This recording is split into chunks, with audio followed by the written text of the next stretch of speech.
Today, I want to touch on recommended rep ranges, and in particular, what should you do if you approach the end of your recommended rep range and you still have plenty more to give. For example, you have a dumbbell shoulder press, you're supposed to be doing between 10 and 15 reps.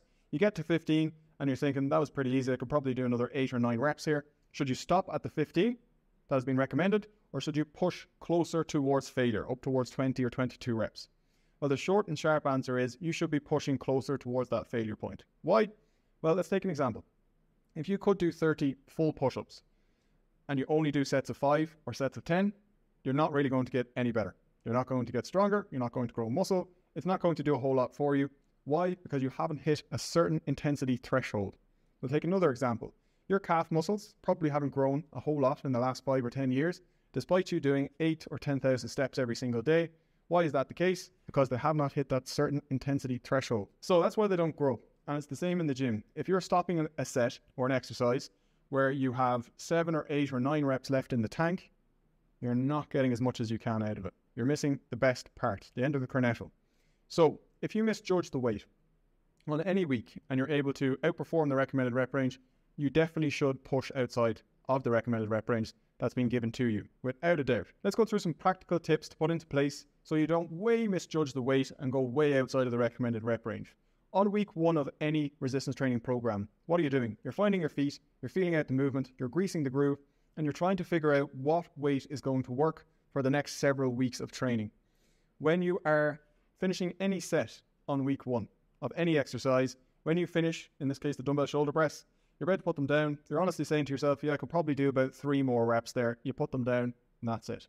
You do that across the board for all exercises on week 1. You're very receptive to training. You don't need to train very hard.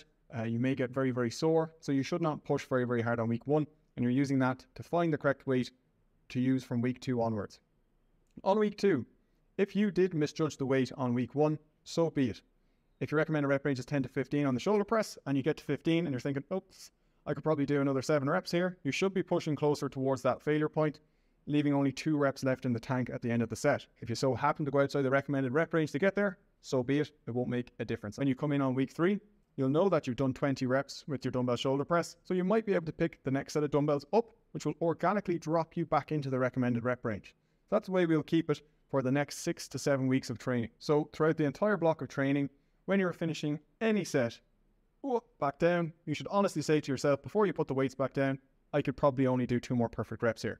That means you're getting the best stimulus to fatigue ratio, and that's where we want to keep most of our exercises. Something else to note, between sets, if you notice there's a dramatic drop off in reps, for instance, on the dumbbell shoulder press, on set 1 you hit 20 reps, your second set you hit 15, your third set you hit 8, that is a significant drop off, and I would be making sure you're checking off a few boxes to make sure you're getting the most out of every set. First thing to check off, make sure you're resting long enough between sets. If you do 20 reps for your first set, and then you're dilly-dallying around for 60 seconds and you go straight back in, but you're not fully recovered, your reps are going to drop down dramatically. So make sure you are taking the recommended rest or even longer. The second thing to make sure you're doing is not pushing too close to failure. If you get to 20 reps and you're shaking, the fatigue is just crazy. And we don't want that, because then your next set is going to suck. The set after that is going to suck. And it's not just about training hard for one set. It's the accumulation effect of all the weight you're going to lift in any session, in any week, in any month, in any block. So it all has to come together. Why does it not matter if you go outside your recommended rep range? Well, when a volume is equated for, so the weight times the reps times the sets, you can train between 6 and 30 reps on any given set and get the same outcome as long as you're training close enough to failure. So you may ask now, Connor, why are you even giving me a recommended rep range of 10 to 15 when I can get the same effect from 6 to 30 reps? Well, that's because some exercises suit certain rep ranges better than others. For example, barbell squats. If you've ever done a heavy set of 6 to 10 squats, it's tough on the target muscles, but it's also tough on the lungs to some extent. Gets the cardiovascular system going. Now, if I asked you to do a set of 25 or 30 reps on a barbell squat, I can tell you right now, 9 times out of 10, it's going to be your lungs that give out before the target muscle tissues.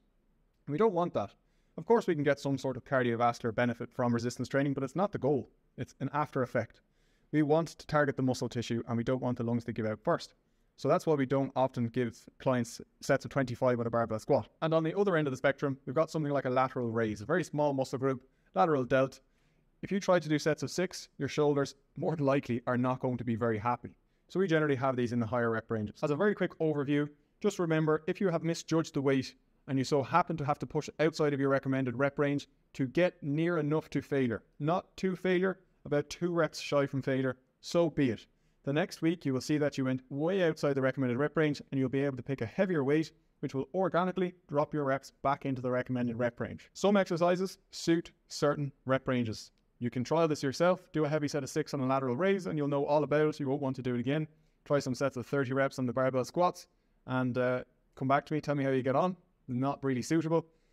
Overall, the most important thing to be focusing on with any given working set is that you're training at about 2 reps in reserve. When you finish the set and you're about to put the weights down, you should honestly say to yourself, I could probably only do 2 more perfect reps here if I had to. That is the best stimulus to fatigue ratio. That is it for me today. If you have any questions or queries on anything I've gone through, please do let me know. Otherwise, have a fantastic day. I'll see you in the next one.